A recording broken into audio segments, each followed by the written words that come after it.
Hello friends. So I hope आप सभी अच्छे होंगे। लास्ट वीडियो में मैंने आपसे डिस्कस किया था एनएसएम का चैप्टर 1। अगर आपने नहीं देखा तो आप जाकर एक बार देख लो, क्योंकि उसमें मैंने काफ़ी बेसिक जो भी कॉन्सेप्ट्स होते हैं वो मैंने काफ़ी अच्छे से कई बार रिपीट करके एंड एग्जांपल्स के साथ काफ़ी अच्छे से एक्सप्लेन किया है। सो वो कॉन्सेप्ट आप देख लोगे तो आगे के चैप्टर्स में आपको काफ़ी बेनिफिट मिलेगा उसकी वजह से। और अगर नहीं देखा है तो भी कोई बात नहीं, इस वीडियो के बाद आप देख सकते हो जाकर के। अगर कुछ डाउट हो तो आप मेरे से क्वेरी रेज कर सकते हो। मैंने अपने डिस्क्रिप्शन में अपनी ईमेल भी डाली हुई है। अब मैं आपको फिर से एक्सप्लेन कर दूंगा। सो इस वीडियो में अगर फ्रेंड्स मैं बात करूंगा आपसे चैप्टर 2 की। चैप्टर 2 क्या है आपका, लेट्स डिस्कस। एक बार ओपन कर लेते हैं। चैप्टर 2 आपका है आपका अंडरस्टैंडिंग इंडेक्स। सो फ्रेंड्स देखो, इंडेक्स क्या होता है आप सभी जानते हो। नहीं जानते कोई बात नहीं, मैं आपको बताता हूँ, आपको समझ में आएगा कि क्या होता है। आप सब जानते हो और सब आप ने कभी न कभी आपने उसका नाम भी सुना है, आपने उनके बारे में थोड़ी मोड़ी नॉलेज सबको ही होगी। आई डोंट थिंक कि कोई अभी इस टाइम में बचा होगा जिसको नहीं पता होगा। न्यूज़ में हमेशा आता है, पेपर में कभी आ जाता है, तो कहीं ना कहीं हर आदमी ने पढ़ा होता है। एनीवेज, अभी भी गेस नहीं कर पा रहे तो कोई बात नहीं, मैं आपको बताता हूँ। देखो, आपने निफ्टी का नाम सुना होगा, सेंसेक्स का नाम सुना होगा, हमेशा आता है न्यूज़ में। कभी सेंसेक्स ने नया हाई बनाया, कभी सेंसेक्स इतने पॉइंट लोड का न्यूज़ बन जाता है, पेपर में आ जाता है, प्रिंट मीडिया में आ जाता है। लोग आपस में डिस्कस करने लगते हैं कि आज तो सेंसेक्स गिर गया, आज सेंसेक्स बहुत ऊपर चला गया। इवन जो लोग म्यूचुअल फंड में इन्वेस्ट करते हैं वो भी काफ़ी चीज़ों को ट्रैक रखते हैं एंड डिस्कस करते हैं कि निफ्टी जो है वो काफ़ी नीचे चली गई है, निफ्टी काफ़ी ऊपर जा चुकी है एंड उनका म्यूचुअल फंड काफ़ी आउट परफॉर्म करने वाला है एंड ऑल। सो ये निफ्टी और सेंसेक्स क्या है, ये एक इंडेक्स है। इसी के बारे में हम डिस्कस करेंगे कि ये बनता कैसे है, क्या सिग्निफिकेंस होते हैं।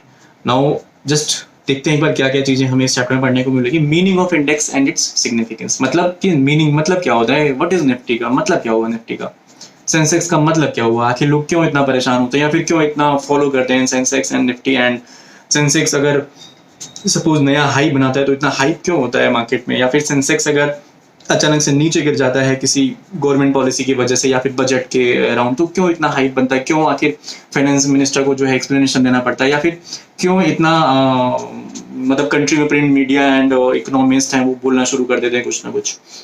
सो क्या होता है, करिए इंडेक्स का मतलब क्या है, इसका क्या सिग्निफिकेंस है।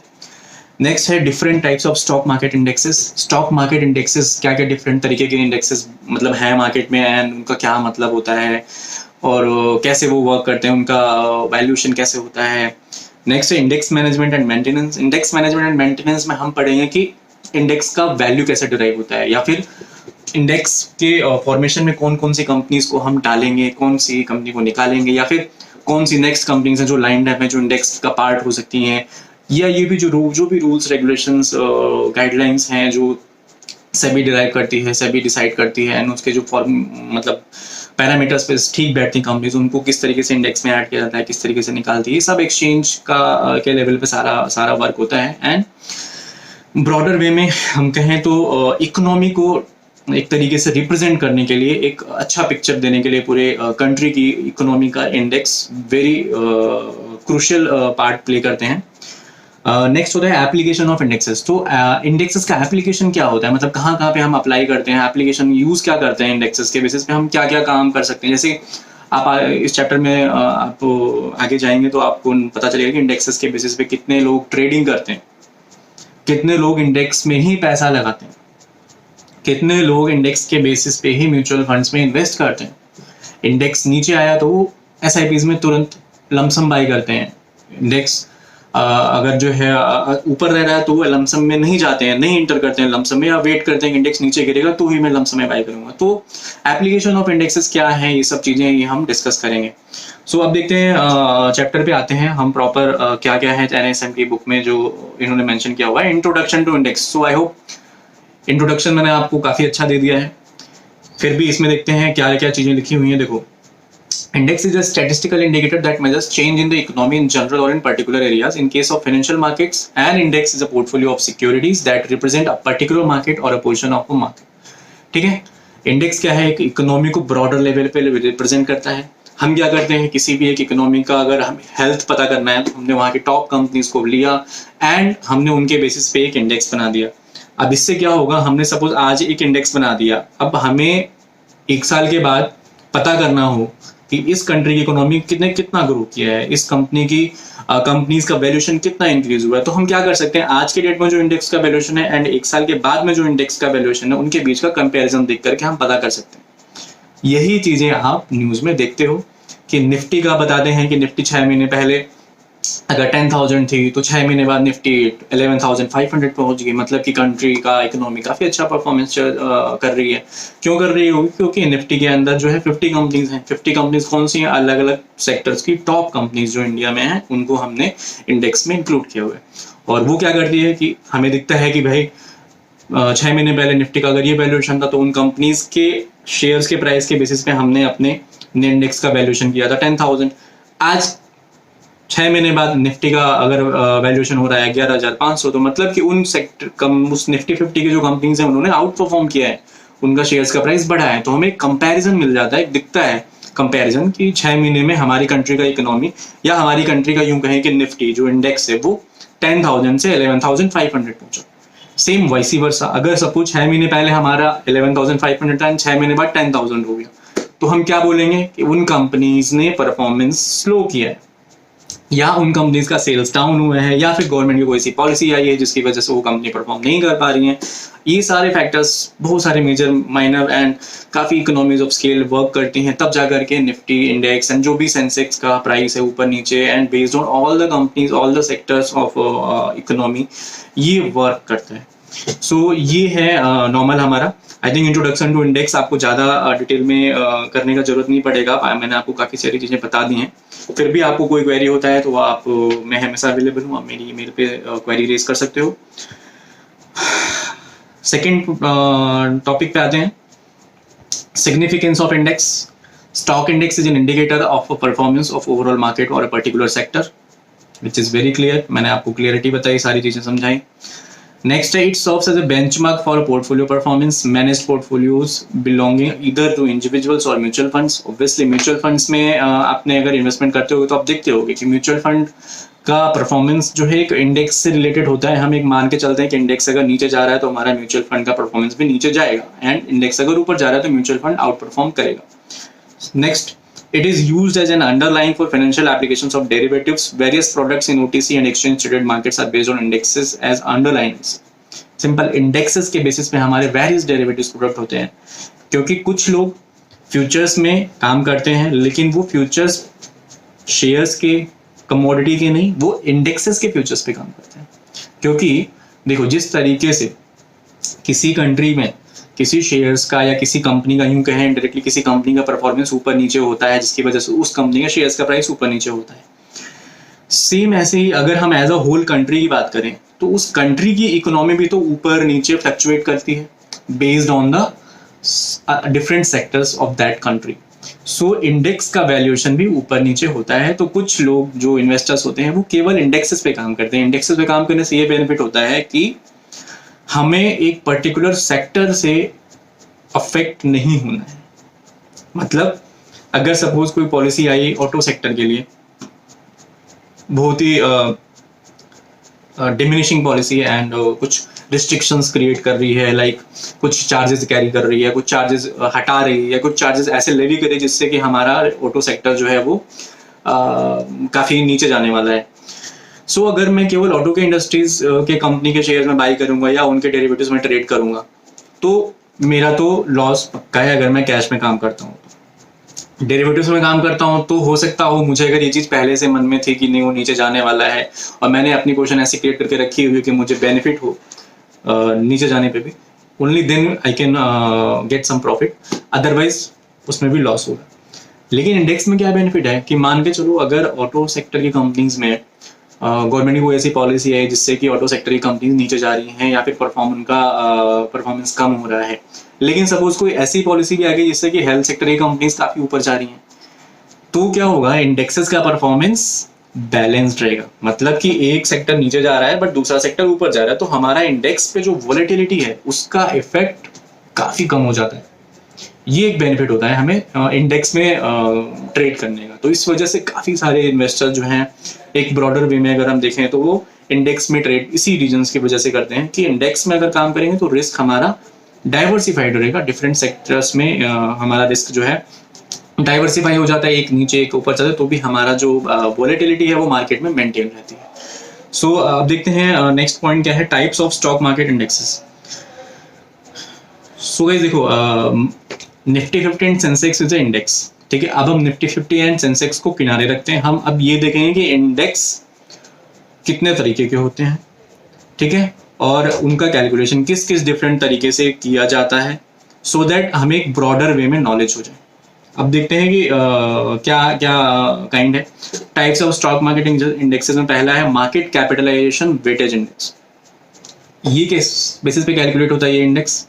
इसमें क्या करते हैं, हम डिफरेंट डिफरेंट कंपनीज को लेते हैं, उनका मार्केट कैपिटलाइजेशन क्या है उसको देखते हैं। मार्केट कैपिटलाइजेशन क्या है? Current market price into number of shares, this is market capitalisation. आपने सुना होगा कि अभी काफ़ी कंपनी जैसे रिलायंस इंडस्ट्रीज उसका मार्केट कैपिटलाइजेशन काफ़ी ज़्यादा है, HDFC बैंक है उसका मार्केट कैपिटलाइजेशन काफ़ी ज़्यादा है। कैसे, क्यों बोलते हैं ज़्यादा? मतलब कि उनके नंबर ऑफ शेयर्स काफ़ी ज़्यादा है, मार्केट कैपिटलाइजेशन बहुत ज़्यादा है। Number of shares into price करोगे तो उसका वैल्यूएशन काफ़ी ज़्यादा है, बहुत बड़ा है। ये डिनोट करता है कि वो कंपनी कितनी बड़ी है, कितना ज़्यादा उसके पास शेयर्स हैं एंड कितने ज़्यादा शेयर होल्डर हैं उसके। This is called market capitalization. So इस मेथड में क्या करते हैं, हम किसी भी इंडेक्स बनाने के लिए क्या करेंगे, सपोज हमें फॉर एग्जांपल हमने 5 टॉप कंपनीज को पकड़ा, उनका मार्केट कैपिटलाइजेशन निकाला, उसके बेसिस पे हमने उन सबको एक वेटेज अलॉट कर दिया। आपने स्टैटिस्टिक्स में पढ़ा होगा वेट अलॉट करना, तो हमने एक वेटेज अलॉट कर दिया। वेटेज किस बेसिस पे अलॉट करते हैं? उनके मार्केट कैपिटलाइजेशन के बेसिस पे हमने एक वेटेज डिराइव करके अलॉट कर दिया। सपोज मान लो हमने आज एक वेटेज डिराइव किया, उस जो भी हमने उन्हें वेट डिराइव किए हुए हैं उस वेट के हिसाब से हम उन कंपनीज का एडजस्टेड प्राइस निकालते हैं, उन प्राइस को टोटल कर देते हैं उन 5 कंपनीज का। ये हमारा हो गया आज का वैल्यूएशन इंडेक्स। अब यही सेम मेथड हम रोज रोज रोज फॉलो करते जाएंगे and over the period of time हमें क्या पता चलेगा, उस पर्टिकुलर इंडेक्स का मूवमेंट पता चलेगा कि हमने आज एक बेस वैल्यू बना दिया, ठीक है। अब बेस वैल्यू से हमारे इंडेक्स का मूवमेंट 6 साल, 1 साल, 2 साल, 10 साल, 20 साल बाद कितना मूवमेंट हुए, कितना ग्रोथ हुआ है उन 5 कंपनीज में, ये हमारा एक कैलकुलेशन दिखेगा हमें। ये जो कैपिटलाइजेशन मेथड होता है इसको हम बोलते हैं market capitalization weightage method. Next है free float market capitalization method. इस मेथड में हम क्या करते हैं, सेम प्रोसीजर फॉलो होता है जो हमने मार्केट कैपिटलाइजेशन किया है, बस डिफरेंस ये होता है कि हमारा फ्री फ्लोट मार्केट, जितने शेयर्स एक्सचेंज में ट्रेड हो रहे हैं उन शेयर्स के हिसाब से हम मार्केट में हम ये इंडेक्सेस का वैल्यूएशन करते हैं और उस हिसाब से हम वेटेज अलॉट करते हैं और उस हिसाब से हमारा फाइनल इंडेक्स का प्राइस निकलता है। सेम हमने आज एक प्राइस डिसाइड कर लिया इंडेक्स का, over the period of time हम अलग अलग पॉइंट ऑफ टाइम पे कुछ वेटेज कैलकुलेट करके वापस से उस इंडेक्स का प्राइस निकालते रहते हैं, जिससे हमें एक मूविंग प्राइस दिखता रहता है कि बढ़ रहा है, घट रहा है, इंडेक्स का प्राइस ओवरऑल परफॉर्मेंस कैसा जा रहा है, घट रहा है, बढ़ रहा है या बहुत ज़्यादा ऊपर आ रहा है, मतलब कि कंपनीज बहुत अच्छा परफॉर्म कर रही हैं। तो ये एक सिंगल इंडेक्स को वैल्यू को देख करके आप ये चीज़ आइडेंटिफाई कर सकते हो ईजिली, ठीक है। नेक्स्ट आते हैं इक्वल वेटेड इंडेक्स। इसमें क्या है, हम क्या करते हैं, वेटेज नहीं अलॉट करते हैं, हम कंपनीज हमने सेलेक्ट किया, उनके प्राइस को लिया, उनके प्राइस का टोटल किया, हमारा वैल्यूएशन आया, ये इंडेक्स का वैल्यू हो गया। अब हमने क्या किया, over the period of time उस इंडेक्स का प्राइस उन कंपनीज के टोटल वैल्यूएशन के हिसाब से ट्रैक करते रहे और हमें एक over the period of time एक ब्रॉडर वे में पिक्चराइजेशन या फिर ग्राफ बोले हमारा तैयार हो गया कि हमारा इक्वल वेटेज मेथड में किस तरीके से इंडेक्स का मूवमेंट हो रहा है। ये होता है हमारा इक्वल वेटेज। अब आप ये एक तरीके से मान के देखो कि आपके हिसाब से कौन सा प्राइस, कौन सा मेथड इसमें से बेस्ट होना चाहिए। आप मुझे कमेंट सेक्शन में बताओ कौन सा आपको लगता है कि ये जेन्युइन पिक्चराइजेशन देगा। प्लस आप मुझे ये भी पता करके बताओ कि जो हमारा निफ्टी है और सेंसेक्स है वो इसमें से कौन सा मेथड फॉलो करते हैं। आप मेरे को कमेंट सेक्शन में बताना, फिर मैं आपको आंसर भी करूँगा, ठीक है। अब देखते हैं देखो क्या होता है। आप आई थिंक आपको इंडेक्सेस का अलग अलग डिफरेंट मेथोडोलॉजी समझ में आ गया होगा, एंड बहुत इजी आपके लिए ट्रैक करना कि निफ्टी एंड सेंसेक्स किस तरीके से वर्क करते हैं। Anyways, give it a try. Next आता है एट्रीब्यूट्स ऑफ एन इंडेक्स। अब देखो बात करते हैं इसके बारे में, अभी इसके पहले मैंने डिस्कस किया था।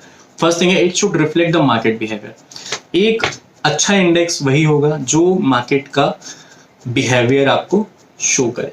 Behaviour in the sense, suppose मैंने अगर इंडिया एज अ कंट्री लेकर के चलता हूँ, तो अगर इंडिया का ब्रॉडर वे में पिक्चर देखना है तो मैं ऐसा तो नहीं बोल सकता कि इंडिया में केवल और केवल फार्मा सेक्टर की कंपनीज को देखो, वही इंडिया का ट्रू पिक्चर दिखाएंगे। बिल्कुल नहीं बोल सकता, ठीक है। या फिर मैं ये नहीं बोल सकता इंडिया में केवल और केवल गवर्नमेंट कंपनीज को देखो, क्योंकि वही जो है परफॉर्मेंस उनकी जैसी होगी, उसी हिसाब से इंडिया कंट्री का जो इकोनॉमी है वो हम प्रेडिक्ट करेंगे कि वो ऊपर गया या फिर नीचे आया। ट्रू पिक्चर नहीं दिखाएगा ये, ठीक है। तो इंडेक्स जो होना चाहिए, it should reflect the market behaviour. ये एक मार्केट बिहेवियर को रिफ्लेक्ट करना चाहिए। मतलब अगर इंडिया में इकोनॉमी में एक्चुअली में सेक्टर्स में बेनिफिट हो रहा है, हर सेक्टर में बेनिफिट हो रहा है, तो ही हमारे इंडेक्स में बेनिफिट दिखना चाहिए, ठीक है। नेक्स्ट है, it should be computed bye independent third party and B free from influence of any market participants. ये बहुत इंपॉर्टेंट चीज है। ये इसके लिए जैसे आपको मैंने कॉन्सेप्ट बताया था क्लियरिंग कॉर्पोरेशन का। क्लियरिंग कॉर्पोरेशन एक्सचेंजेस से अलग होती है कंपनी, ठीक है। उनका काम होता है क्लियरिंग का पूरा प्रॉपर मैकेनिज्म फॉलो करना एंड इंश्योर करना कि काउंटर पार्टी रिस्क एग्जिस्ट ना करे, उनको एलिमिनेट करना। ये बहुत जरूरी है कि उनके पास इंडिपेंडेंट पावर होनी चाहिए। सेम ऐसे ही जो इंडेक्स का कैलकुलेशन है, इंडेक्स का जो भी रूल्स रेगुलेशन है, या कौन सी कंपनी इंडेक्स में आ रही है, कौन सी बाहर जा रही है, या फिर इंडेक्स का वैल्यूएशन कैसा चल रहा है, ये प्रॉपर इंडिपेंडेंट थर्ड पार्टी के द्वारा ही होना चाहिए। और इसमें कोई भी इन्फ्लुएंस नहीं होना चाहिए कि मैंने जो है, मैं बड़ी कंपनी हूं तो मैं हमेशा इसमें रहूं, ऐसा नहीं होना चाहिए। अगर मैं कितना भी बड़ी कंपनी हूं, मैंने अगर पैरामीटर को फुलफिल नहीं किया तो मुझे इंडेक्स से बाहर जाना है पड़ेगा। क्योंकि आप अगर इमेजिन करो कि अगर कोई बहुत बड़ी कंपनी है, जैसे मान suppose just take an example Reliance Industries, तो क्या ऐसा जरूरी तो नहीं कि Reliance Industries just because of influence हमेशा इंडेक्स में रहे? ऐसा नहीं हो सकता है। रिलायंस इंडस्ट्रीज को at a particular point of time continuous basis पे जो भी पैरामीटर्स इंडेक्स में रहने के वो कंप्लीट करने पड़ेंगे, तो ही वो इंडेक्स में रहेगा। अगर उसने एक भी पैरामीटर्स कंप्लीट नहीं किया, third party without any influence उसको एग्जिट उसमें से इंडेक्स में से हटा सकती है, रिमूव कर सकती है, उसकी जगह कोई और कंपनी को उसमें ऐड कर लेगी। सो ये होना चाहिए उसमें। थर्ड पॉइंट है, it should be professionally maintain, which is very important. Professionally maintain, calculation proper होनी चाहिए, क्योंकि ये एक इकोनॉमी का पिक्चर देती है। तो अगर ये प्रोफेशनली एक ट्रू वे में या फिर एक अच्छे तरीके से मैनेज नहीं की जाएगी, तो ये इंडिया की इकोनॉमी में काफी बड़ी चपत लगा सकती है लोगों को, ठीक है। कई बार आपने सुना होगा ऐसे बहुत बड़ी बड़ी कंपनीज है जिनमें स्कैम हो जाता है। स्कैम हो जाता है, क्या होता है स्कैम होने से? उनका प्राइस एक दिन में ही 500 रुपए का प्राइस है, उससे घट करके 8 रुपए हो जाता है, 7 रुपए हो गया, 10 रुपए हो गया। फ्यूचर्स की कंपनी है, सोचो कितना बड़ा स्कैम हो गया। तो अगर ऐसा हो जाता है, इस तरीके की सिचुएशन अगर आती है, इसको हटाने के लिए क्या करना होगा? प्रोफेशनली मैनेज करना बहुत जरूरी है, ताकि जो भी कंपनीज इंडेक्स में हैं वो प्रॉपर पैरामीटर्स को फुलफिल कर रही हैं या नहीं, उनका criteria proper fit and proper person का है या नहीं, ये बहुत जरूरी है। और इसको ध्यान में रखना बहुत जरूरी है इंडेक्स को, किसी भी इंडेक्स को एक अच्छा इंडेक्स बोलने के लिए, ठीक है। सो फ्रेंड्स, अब नेक्स्ट टॉपिक को देखते हैं। क्या है ये है इम्पैक्ट कॉस्ट। इम्पैक्ट कॉस्ट के बारे में एक बार पढ़ते हैं, फिर मैं आपको क्लियर करूंगा क्या होता है ये। Liquidity in the context of stock market means a market where large orders are executed without moving the prices. Let us understand this with help of example. The order book of a stock at a point in time is as follows. Okay, ये आप एक बार go through करना। ये इसमें इन्होंने illustration दे रखा है कि इलस्ट्रेशन क्या है। जो भी लोग ट्रेडिंग करते हैं वो इस इलस्ट्रेशन को बहुत इजीली समझ जाएंगे। टॉप बायर्स टॉप सेलर्स का जो विंडो हमारे पास ओपन होता है, फिर हमारा प्राइस जो है वो सेलर से मैच होना चाहिए अगर मैं बाई करना चाहता हूँ।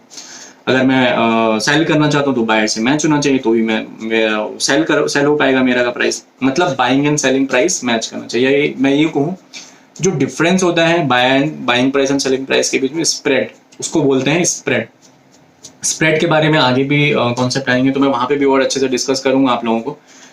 तब तक के लिए इस इलस्ट्रेशन को एक बार आप देखना। इसमें क्या बताने की कोशिश कर रहा है ये कि सपोज कोई बायर है, ठीक है, उसको 3000 क्वांटिटी ऑफ शेयर्स बाई करने हैं एंड सेलर्स हैं। अब एक सेलर हमारा अवेलेबल है, सपोज उस बायर को बाई करना है 4 रुपए में कोई शेयर्स, ठीक है, 3000 क्वांटिटी बाई करनी है। एंड जो सेलर है हमारा, एक सेलर अवेलेबल है 4 रुपए में, जो 1000 शेयर्स दे रहा है। नेक्स्ट जो सेलर अवेलेबल है वो अवेलेबल है 4 रुपए 50 पैसे में, ठीक है, वो 2000 शेयर्स दे रहा है। तो इम्पैक्ट कॉस्ट का क्या मतलब होता है, अगर मुझे 3000 शेयर्स बाई करने हैं तो 1000 तो मेरे 4 रुपए में बाई हो जाएंगे, लेकिन जो अगला अगर मुझे बाई करना है तो मुझे कितने का बाई करना पड़ेगा, 4 रुपए 50 पैसे। तो मतलब 2000 इंटू 4 रुपए 50 पैसे होंगे, 1000 इंटू 4 रुपए होंगे, इन दोनों का डिवाइडेड बाई 3 करेंगे तो वो हमारा जो टोटल एवरेज प्राइस आएगा। वो कैलकुलेशन कैसे होती है ये इस इलस्ट्रेशन में इन्होंने क्लैरिफाई किया है। सो आप एक बार गो थ्रू करना। कोई भी क्वेरी होगी आप मेरे को मेल कर सकते हो, ठीक है। अब नेक्स्ट आते हैं पॉइंट पे। ये पॉइंट है आपका इंडेक्स मैनेजमेंट। देखो, इंडेक्स मैनेजमेंट के बारे में मैंने आपको चीज बताई कि index management is a very crucial part. ये परफॉर्म कौन करता है, एनएससी का अगर मैं बात करूं तो यहाँ पे देखो इन्होंने लिखा है कि NSC indexes are managed by a separate company called NSC indexes limited, ठीक है, एनएससी इंडेक्सेस लिमिटेड। ये एक थर्ड सेपरेट कंपनी है, डिफरेंट कंपनी है, नॉट एनएससी। ये मैनेज करती है, ये डिसाइड करती है कि किस तरीके से इंडेक्स में कंपनीज को लेना है, हटाना है, या फिर कंपनीज में बहुत सारे रीस्ट्रक्चरिंग होती है, उनका कभी स्टॉक स्प्लिट होता है, कभी उनका बोनस इशू आते हैं, या फिर कभी वो डिविडेंड देती है, कभी राइट इशू लेकर के आती है, बहुत सारी चीजें हैं। इन सब का कैसे एडजस्टमेंट का इफेक्ट इंडेक्सेस में कैसे दिखाना है, ये सारा का सारा कैलकुलेशन, ये सारी की सारी जो भी इफेक्ट हैं वो कैसे इंडेक्सेस में शो करना है, ये सारा का सारा काम ये इंडेक्स मैनेजमेंट में आता है। सो ये कंपनी जो है एनएससी का करती है। ऐसे ही सेम बीएससी की भी कंपनी है, ठीक है। अब इसमें आते हैं इंडेक्स कंस्ट्रक्शन।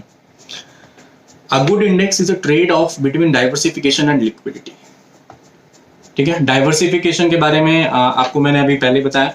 डाइवर्सिफिकेशन क्यों जरूरी है, ताकि हमारा रिस्क जो है वो डाइवर्सिफाई हो, प्लस हमारा जो इकोनॉमी इंडेक्स जो हमारी कंट्री की इकोनॉमी को रिप्रेजेंट कर रहा है वो ट्रू पिक्चर दिखाए। मतलब वो हर सेक्टर की टॉप कंपनीज को ले, हर सेक्टर की जो इंपॉर्टेंट ग्रोथ है उसको वो इंडेक्स जो है अपने आप में समाहित रखे, ठीक है। इसमें आते हैं overall market economy. While diversification helps in reducing risk beyond a point it may not help in the context. Going from 10 stocks to 20 stocks gives a sharp reduction in risk because of diversification, ठीक है। Going from 50 stocks to 100 stocks give a very little reduction in risk. Going beyond 100 stocks gives almost zero reduction in risk. Hence there is a little to gain by diversifying beyond a point, ठीक है। अब देखो ये क्या समझाने की कोशिश कर रहा है कि बहुत ज्यादा डाइवर्सिफिकेशन आप करोगे तो इंडेक्स में मूवमेंट में प्रॉब्लम आएगी।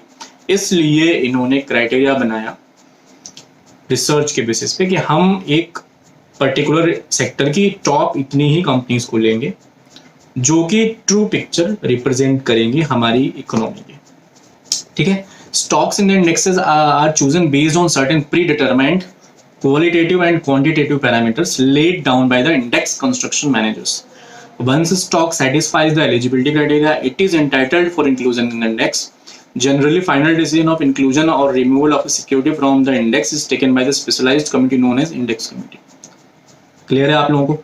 मैंने आपको बताया कि क्या होता है इंडेक्स में कोई भी कंपनी रहेगी या नहीं रहेगी, रिमूव करना है या ऐड करना है बेस्ड ऑन द पैरामीटर्स जो कि इंडेक्स मैनेजमेंट कमेटी ने डिसाइड किया होता है। वो पैरामीटर्स आप फुलफिल करेगी कंपनी तो इंडेक्स में रहेगी, नहीं करेगी तो नहीं रहेगी, उसको निकाल दिया जाएगा, फिर उसके जगह पे दूसरी कंपनी को लिया जाएगा जो कि उसको मीट कर रही होगी। सो अगर मैं नंबर ऑफ कंपनीज की बात करूं, ठीक है, तो देखो निफ्टी में कितनी कंपनीज होती हैं, 50 कंपनीज होती हैं। टॉप 50 कंपनीज होती हैं जो निफ्टी के इंडेक्स को बनाती हैं। सेंसेक्स में कितनी होती हैं? 30 कंपनीज होती हैं। यहाँ हम BSE 30 बोलते हैं, सेंसेक्स जो होता है उसमें 30 कंपनीज होती हैं। निफ्टी में कितनी होती हैं? 50। निफ्टी 50, ठीक है, अब क्लियर है। नेक्स्ट आता है index management and index revision. Index revision का मतलब क्या हुआ? जो भी कंपनी है, सपोज निफ्टी 50 में 50 कंपनीज हैं, उन 50 कंपनीज में कुछ ना कुछ रिस्ट्रक्चरिंग होती है, या फिर उन 50 कंपनीज में अलग अलग पैरामीटर्स के हिसाब से कुछ ना कुछ इंक्लूजन रिमूवल करना होता है या ऐड करना होता है, या फिर स्टॉक स्प्लिट होता है, या फिर बोनस अलॉटमेंट होती है, या फिर राइट इशू आता है, या फिर अलग अलग तरीके से कुछ ना कुछ रिस्ट्रक्चरिंग होती रहती है। उस केस में इंडेक्स जो होता है उसका वैल्यू हमें रिवाइज करना पड़ता है या उसके हिसाब से एडजस्ट करना पड़ता है। ये सारी चीज आती है आपके index maintenance and index revision में। अब नेक्स्ट आते हैं, नेक्स्ट में है बात कर रहा है मेजर इंडेक्सेस इन इंडिया, ठीक है। मैंने आपको बताया कितने सारे इंडेक्सेस होते हैं, अलग अलग सेक्टर्स के बेसिस पे भी इंडेक्सेस होते हैं। निफ्टी में भी इंडेक्सेस होते हैं। जो ट्रेड जिनमें होता है वो किस में होता है? निफ्टी एंड सेंसेक्स में सबसे ज्यादा होता है। सेंसेक्स में S&P BSE Sensex, BSE mid cap, BSE 100, BSE top 200, BSE 500, Nifty next 50, Nifty 100, Nifty 200, Nifty 500, SX 40 which is MCX SX, यानी कि तो metropolitan stock exchange of India limited का जो इंडेक्स है उसको SX 40 बोलते हैं। एक M6 का होता है जिसको हम बोलते हैं आईकॉमडेक्स, ठीक है, या आईकॉमेक्स बोलते हैं उसको। वो कमोडिटीज का एक इंडेक्स होता है, एक ब्रॉडर पिक्चर दिखाता है। उसमें अभी रिसेंटली आप सर्च करोगे तो उसमें भी अभी आपका ये लॉन्च किया उन्होंने, और अब कमोडिटी में भी इंडेक्सेस के बेसिस पे डेरिवेटिव्स ट्रेडिंग स्टार्ट होने वाली है। आफ्टर जो उनका कमोडिटी में डिलीवरी बेस्ड ट्रेडिंग स्टार्ट हो गई थी, उसके बाद अब इंडेक्सेस के बेसिस पे they are going to start this derivative trading, and जिसका सेटलमेंट ऑब्वियसली फिर कैश में होगा, तो लोग काफी लुक्रेटिव है, एंड देखते हैं क्या होता है उसका आगे फ्यूचर क्या होता है अभी। नेक्स्ट आता है आपका एप्लीकेशन ऑफ इंडेक्सेस, ठीक है। मैंने बताया था ट्रेडर्स, लास्ट चैप्टर में डिस्कस कितने तरीके के ट्रेडर्स होते हैं, ठीक है, कौन कौन पार्टिसिपेंट्स होते हैं मार्केट में। अब देखो इंडेक्सेस में भी पार्टिसिपेंट्स होते हैं। कई लोग जो पैसा कमाना चाहते हैं वो क्या चाहते हैं कि हम एक पर्टिकुलर सेक्टर में नहीं, हम एक इंडेक्सेस में पैसा लगाएंगे डायरेक्टली। कई म्यूचुअल फंड्स होते हैं जो कि डायरेक्ट इंडेक्स में ही पैसा लगाते हैं। वो मान के चलते हैं कि over the period of time company में कंट्री का ग्रोथ होगा, एटलीस्ट निफ्टी जो है 10% ग्रोथ करेगा ही करेगा, तो हम केवल वो म्यूचुअल फंड्स निफ्टी के में ही पैसा लगाते हैं, एंड वो 10% अगर ग्रोथ हो रहा है तो 10% रिटर्न आपको नॉर्मल मिल ही जाएगी। वो ऐसा मान के चलते हैं, तो निफ्टी में डायरेक्ट पैसा लगाते हैं। सो देखते हैं कि इसमें क्या क्या चीजें लिखी हुई हैं। नेक्स्ट है index funds. These types of funds invest in a specific index with the objective to generate returns equivalent to return on index, ठीक है। मैंने निफ्टी में पैसा लगाया, मैं मान के चल रहा हूँ कि निफ्टी अभी 10,000 है, तो निफ्टी अगले साल जो है कम से कम 10% तो बढ़ेगी, मैं मान के चल रहा हूँ 11,000 हो जाएगी निफ्टी। इसमें कुछ नहीं रखा, मतलब 11,000 होनी है। तो मैं क्या करूंगा, मैं सीधे सीधे इंडेक्स फंड में पैसा लगा दूंगा, 10% का रिटर्न मेरे को मिल जाएगा अगले साल, ठीक है। These funds invest in index stocks in a proportion in which these stocks exist in the index, ठीक है। मैंने क्या किया, मैंने निफ्टी 50 की जो मैं जो पैसा लगाया, वो पैसा कहाँ लगता है, वो इनडायरेक्टली जाकर के उन निफ्टी 50 के जो इंडेक्सेस में कंपनीज हैं, उन 50 कंपनीज के शेयर्स में लग जाता है। जितनी निफ्टी की रिटर्न होती है ऑब्वियसली उन कंपनीज की ओवरऑल रिटर्न उतनी होती है, क्योंकि निफ्टी 50 बनाई उन 50 कंपनीज के वेटेड एवरेज से है। तो मेरे को जितनी रिटर्न इंडेक्स की होगी उतनी रिटर्न मेरे पैसे की मिल जाएगी आराम से। ये जो होता है इसको हम बोलते हैं index funds. For instance Sensex index funds would get similar returns as that of Sensex index, ठीक है। सिंस सेंसेक्स हैज 30 शेयर्स नॉट शेयर्स, 30 कंपनीज के शेयर्स होते हैं उसमें, the fund will also invest in these 30 companies in a proportion in which they exist in the Sensex, ठीक है। Sensex में अगर 30 कंपनीज हैं, मेरे पास अगर 10 लाख रुपए लगाने हैं, तो मैं सेंसेक्स में जो भी कंपनीज है 30 कंपनीज हैं, मैंने उन सारी कंपनीज के उसी प्रोपोर्शन, जिस प्रोपोर्शन में सेंसेक्स में उनकी वैल्यूएशन है, मैंने उतना पैसा लगा दिया। सेंसेक्स की रिटर्न अगले साल 20% है, तो मुझे 20% ग्रोथ मिली, 10% है तो 10% ग्रोथ मिली, क्योंकि मैंने अपने सेंसेक्स के बेसिस पे अपना पैसा लगाया है। वो पैसे को हम क्या बोलते हैं, इंडेक्स फंड्स। इंडेक्स के बेसिस पे हमने अपना फंड इन्वेस्ट कर दिया है, ठीक है। नेक्स्ट आते हैं, नेक्स्ट है आपका index derivatives. Index derivatives are derivative contracts which have the index as underlying assets. Obviously derivatives की वैल्यू किसी न किसी वैल्यू से अंडरलाइंग एसेट से डिराइव होती है। सेम इंडेक्स डेरिवेटिव्स की वैल्यू किससे डिराइव होती है? इंडेक्स से डिराइव होती है। सपोज अभी निफ्टी का अगर वैल्यूएशन 10,000 है, मतलब निफ्टी 50 की जो कंपनीज है उन 50 कंपनीज का टोटल शेयर्स का वैल्यूएशन हम मैं मान के चलो 10,000 है। इंडेक्स वेटेज एवरेज के हिसाब से इनका इंडेक्स जो आ रहा है 10,000 रुपीज, ठीक है। अब निफ्टी जो आपका स्पॉट है उसके बेसिस पे हमने एक फ्यूचर निफ्टी का फ्यूचर कॉन्ट्रैक्ट स्टार्ट कर दिया है which is called derivatives contract. तो मैं मान के चलूं कि अगर उन कंपनीज का परफॉर्मेंस अच्छा होने वाला है तो ऑब्वियसली फ्यूचर में निफ्टी का जो फ्यूचर है उसका प्राइस ऊपर जाएगा। सिंपल है, इट इज एज सिंपल। उनका अगर ओवरऑल सेक्टर का प्राइस, ओवरऑल इकोनॉमी का अगर परफॉर्मेंस वीक होने वाला है तो निफ्टी फ्यूचर का प्राइस वीक जाएगा। इनको हम बोलते हैं इंडेक्स डेरिवेटिव्स। ये भी एक काइंड ऑफ ट्रेडिंग इंस्ट्रूमेंट होता है। कितने लोग इंडेक्स डेरिवेटिव्स में काम करते हैं, पैसे कमाते हैं, एंड प्लस चूंकि डाइवर्सिफाई रहता है इसलिए उनका रिस्क जो है ज़्यादा नहीं होता। प्रॉपर सेक्टर वाइज पॉलिसीज के ऊपर डिपेंड नहीं होता कि मैं पर्टिकुलर सेक्टर में काम कर रहा हूँ तो मेरे अचानक से कोई गवर्नमेंट की पॉलिसी आई और मेरा जो सारा पैसा फंस गया या फिर डूब गया या फिर पता नहीं चला कि अब क्या होगा। तो ये बेनिफिट होता है इंडेक्स डेरिवेटिव्स का। नेक्स्ट है exchange traded funds. Exchange traded funds is a basket of securities that trade like individual stocks on an exchange. They have number of advantages over other mutual funds as they can be bought and sold on the exchange. ठीक है, आपने mutual fund के बारे में सुना होगा। ठीक है, mutual fund different kind of होते हैं, small cap, mid cap, exchange, index funds भी होते हैं। म्यूचुअल फंड्स में आप इंडेक्स में इन्वेस्ट करते हैं, सेम उसी कॉन्सेप्ट में एक्सचेंज ट्रेडेड फंड्स होते हैं। ये क्या होते हैं? एक्सचेंज में ट्रेड होते हैं, प्लस इनका जो बास्केट होता है वो एज सेम कंपनीज होती हैं जो इंडेक्स की कंपनीज होती हैं, लेकिन अलग अलग डिफरेंट अमाउंट वेटेज के साथ होती हैं एंड अलग अलग डिफरेंट एक्सपायरी डेट्स के साथ होती हैं। ठीक है, अब एक्सपायरी डेट्स अलग अलग होंगे तो ऑब्वियसली उनमें मल्टीपल फैक्टर्स काम करते हैं। मल्टीपल फैक्टर्स काम करेंगे तो प्राइस का up and down and all these things will be happen. Benefit ये होता है कि एक्सचेंज पे आप बाई कर सकते हो, एक्सचेंज पे सेल कर सकते हो, और आज खरीदा कुछ दिन बाद मुझे प्रॉफिट लग रहा है तो मैंने सेल कर दिया। ये काफ़ी ल्यूक्रेटिव होती हैं, बहुत अट्रैक्टिव होती हैं। बहुत सारे लोग एक्सचेंज ट्रेड फंड्स में काम करते हैं। ये रिटर्न कब अच्छा देते हैं? जब आपका वोलेटिलिटी बहुत अच्छा होता है इंडेक्स में। इंडेक्स में वोलेटिलिटी अगर बहुत अच्छा है तो एक्सचेंज ट्रेडेड फंड्स में काफ़ी बेनिफिट मिलता है, लोग काफ़ी काम भी करते हैं। या कई बार ऐसा भी होता है कि बहुत ज़्यादा रिटर्न भी नहीं देती, अगर वोलेटिलिटी ज़्यादा नहीं है वहाँ पे तो बहुत ज़्यादा रिटर्न हम एक्सपेक्ट नहीं कर पाते हैं इसमें। एनीवेज, आप फिर भी रिस्क नहीं होता है, रिस्क कम होता है इसमें, आप इसमें पैसा लगा सकते हैं एंड अर्न कर सकते हैं। ठीक है, अब पढ़ते हैं इसके आगे क्या लिखा है इसमें। ETFs are traded on exchanges. Intraday transaction is possible, which is very good thing. Further, ETFs can be used as a basket trading in terms of a smaller denomination and low transaction cost. The first ETF in Indian securities market was a Nifty BES introduced by Benchmark Mutual Fund in December 2001. Prudential ICICI Mutual Fund is introduced by Spice in January 2008, which was the first। थोड़ा सा इन्होंने history बताया है, आप इनको go through कर सकते हो। बेसिकली ETF है क्या? म्यूचुअल फंड तो म्यूचुअल फंड हो गया। ठीक है, आपने म्यूचुअल फंड में इन्वेस्ट किया, उनके टर्म्स एंड कंडीशन AMCs होती हैं, वो आपको यूनिट्स अलॉट करती हैं। इंडियन यूनिट्स को आप रिडीम कर सकते हो, प्राइस बढ़ जाता है तो आपको प्रॉफिट हो जाता है, प्राइस यूनिट्स का नीचे जाता है तो आपका म्यूचुअल फंड का प्राइस नीचे होने लगता है। ये सारे म्यूचुअल फंड्स के प्रोसीजर होते हैं। लेकिन ETF में क्या होता है? इंट्राडे ट्रेडिंग कर सकते हो। सपोज अभी करंट में किसी सेक्टोरल का एक इंडेक्स फंड बनाया गया है जो कि एक्सचेंज ट्रेडेड फंड है। ठीक है, एक्सचेंज ट्रेड फंड एक बास्केट बना दी गई सिक्योरिटीज की, वो ट्रेड कर रही है। इंट्राडे ट्रेडिंग की आपने आज सुबह बाय किया, आपको लग रहा है कि प्राइस शाम को बढ़ने वाला है, मार्केट बंद होने से पहले आप प्राइस बढ़ा, आपने सेल कर दिया और सेम डे आपने पैसे अर्न कर लिए। ये सारे बेनिफिट होते हैं आपको एक्सचेंज ट्रेडेड फंड में। ठीक है, सो गाइज नाउ ये चैप्टर आपका सेकेंड चैप्टर खत्म हो गया।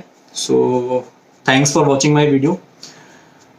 Please like and subscribe my channel और बेल आइकन को क्लिक कर दीजिएगा ताकि मेरी जो नेक्स्ट वीडियो आएगी तो उसका नोटिफिकेशन आपके पास आ जाए।